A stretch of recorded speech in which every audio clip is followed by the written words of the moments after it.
We're going to look at the subject of color proof settings. Now I have a number of images here and I'll quickly explain what they are and why I have them here. First of all, on the left I have the 3 RGB colors. Then I have the 4 CMYK colors, and this image here represents, in the brighter section, a mixture of RGB colors, and the inner section is a mixture of the CMYK colors. I'll say this another way. The brighter section are what we call out of gamut colors for printing. However, the CMYK area here are in gamut colors for printing. Now, this bitmap is an RGB based bitmap made up of these 3 colors, and both this vector and bitmap image here are CMYK images made up of these 4 colors. In fact, this bitmap image here is the exact same one I simply converted to CMYK colors. Let's just simply go with the standard settings we have here in the colorproof Docker, and let's watch what happens. And the first thing that you will notice is all of the RGB based colors or images within this document have become flat, and in fact they now match the range of CMYK colors. Notice how the RGB colors out here now match my CMYK range of printable colors. Even the RGB bitmap now matches the CMYK version of the same. And the reason for this is based on the settings here in the colorproof Docker. All non-printable colors have been shifted into a range of printable colors, this range of colors in here. Now this shift takes place based on 2 settings. First of all, what is the color profile we're trying to simulate? And secondly, what's the method of shifting those colors? We call that the rendering intent. Let's have a look at how the rendering intent works. The first option we're going to look at is relative colorimetric, which is the default. Now watch this. I'm simply going to turn on proof of colors, but I'm also going to turn on out of gamut colors.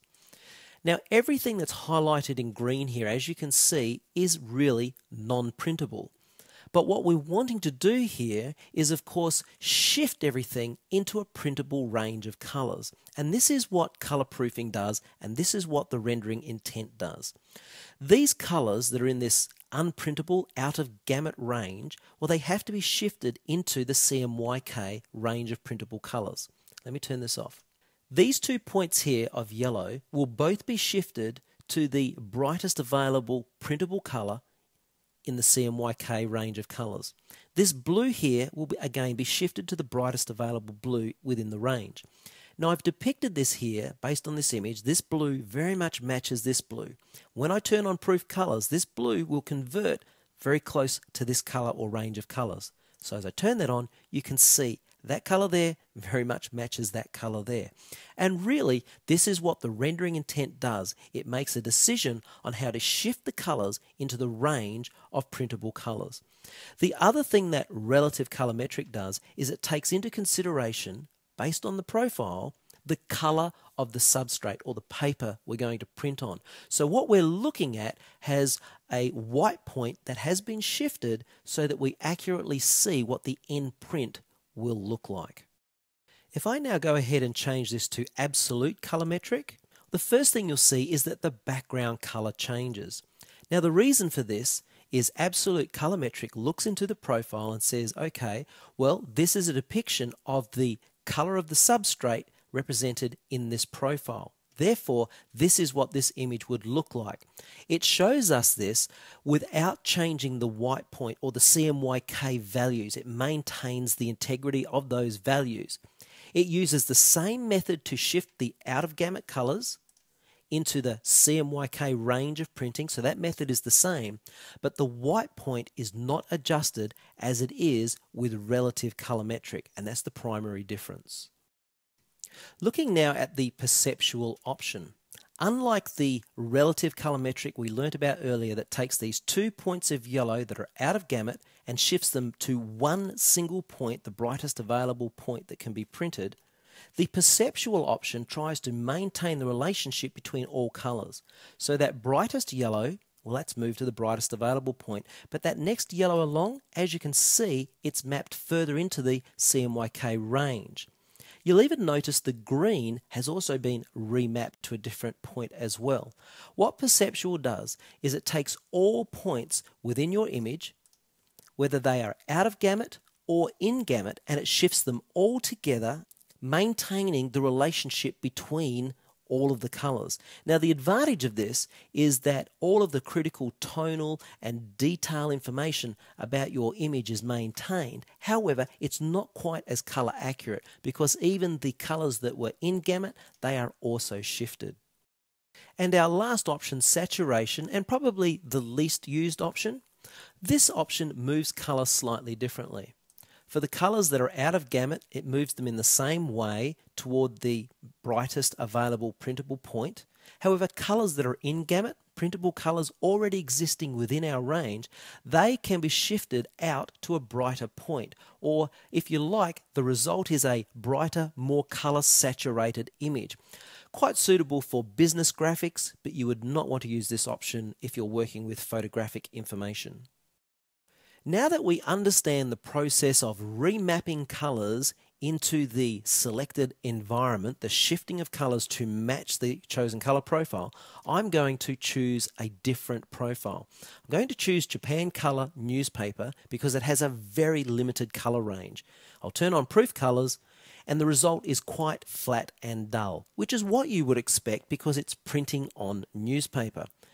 The RGB values have been mapped to a color range that fits this profile, as have the CMYK based images. But watch this.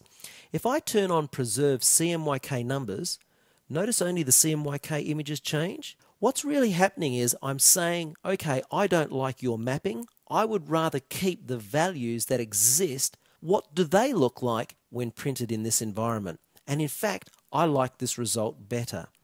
I think they actually match the mapping of the RGB better. Preserving CMYK numbers can oftentimes be a good thing to do, so look at it when you're working with different environments. Well, of course, once we've made all of the decisions that we've been discussing for the last few minutes, we want to create a soft proof. We have a few options available. I'll quickly create a PDF file. The thing that I really want you to see here is under the Color tab. Because we have come from the Color Proof Settings Docker, by default, Use Color Proof Settings is turned on and the profile we've chosen is automatically embedded. We could choose the document color setting if we wanted to, but of course we're proofing what we've already set up. So let's click OK and see what it looks like. As you can see here, Reader, of course, is using the profile information we have embedded, and hence we're seeing the same color result as we have in our original document. Well, one last thing, I quickly want to export a soft proof as a JPEG.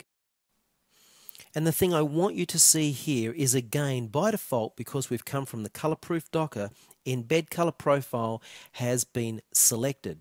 And that's why we're seeing an absolute result here. So when I click OK, it will use this color profile, tag this image, and my end user will see it the same way I am seeing it. The last area we will look at is print proof.